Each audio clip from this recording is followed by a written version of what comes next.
بسته‌نگار: کوک دو، سل دو فا، سیم اول برابر با سی در تیونر کوک شده. ر ر رم ر دور دو رم ره. این در سی بمول می بمول لا کورون هست.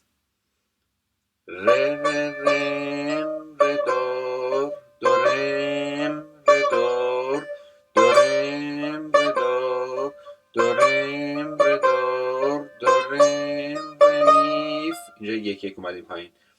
ر میف می رم ر دور دو سید سی دور دو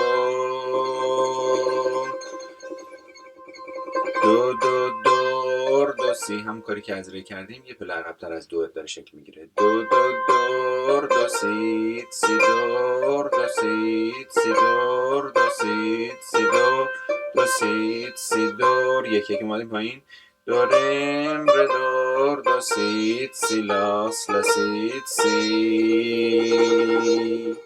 لاس. دوم میاد روی سی. سی سی سید سی لاس لا سید سی لاس لا سید سی لاس لا سید سی لاس لا سید سی دور دور دو سی لا سید سی لا سو لاس سی لا سو فا سول. روی گذر برشو از فا شکل میگیره. فا سول لا سی سولا راست چپ راست ریز سولا سی دو لا سی. یک یک میه پایین از سول به لا.